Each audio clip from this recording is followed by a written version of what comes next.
folks, today I want to walk you through all things rubrics. Before I begin to build a rubric, I'm going to start in modules. I'm going to add or create a shell for a new assignment.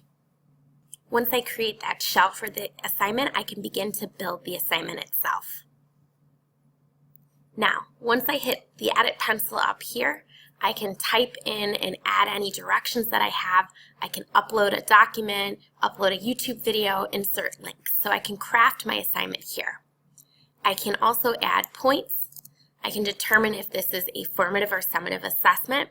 I want this to be a no submission type for now. Even if I'm using an external tool, I have to add my rubric before I can add an external tool. So I'm going to leave it no submission for right now. I want this to sync to Skyward, and then I'm going to select my due date. Note that in my directions here, I have told the students to complete the template attached below. This would be if I'm using an external tool, but again, you cannot attach your external tool until you've built your rubric. So now I'm ready to begin to build. I'm going to hit this plus rubric button. I'm going to give my rubric a specific name, especially if it's something that I know I'm going to use again. Then I'm going to look down at these options here. I'm going to select this Use Rubrics for Assignment Grading. This will automatically total the points as I'm completing the rubric, and that will sync straight into the gradebook. Note that if I've already created a rubric, I can find rubrics. I can also find rubrics from other courses, so it's really easy to import and reuse rubrics. Here I'm going to begin to build and adjust my criteria. So for example, I might choose grammar and I can add a long description here. And then I'm going to update my criteria. I can change the point value. I can make different rating titles and have different descriptions below. So I can customize this rubric as I see fit. Then I can add new criteria where I can utilize the same point value and duplicate something so that it's easier to adjust, or I can create a new criterion. Now, note that once you've built your rubric, you can manually adjust points. So if, for example, you want students to receive a half a point for a different criterion, you can adjust that manually as well. Once you've built your assignment and your rubric, you can access that rubric in SpeedGrader. So let's take a look. Here is an example of a rubric that I've used for grading. This is actually for a speech, so students receive feedback written on paper. But let's take a look at this rubric.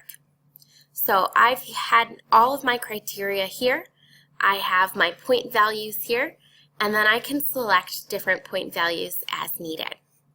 I could also manually adjust my points here. I can also select the comment box, and I can add specific comments to individual criteria, and I can add overall comments. I can attach different files. I can create a video to give feedback as well. So I've got all sorts of different options to give my students that individual and personalized feedback using the rubric that I've built. Now that we've explored a little bit about rubrics in Canvas, there's a few points I want you to remember.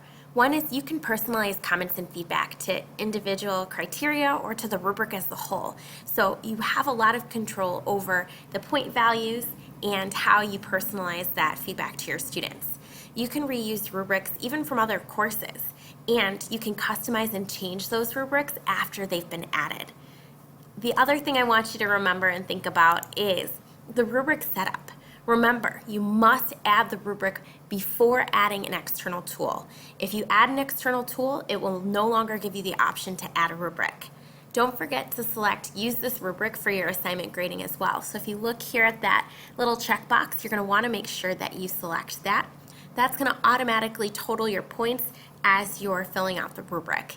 And you can always edit a rubric after you have created it, but you can't edit the rubric after you start grading the assignment. So once you've graded one person's, you won't be able to make changes to those rubrics.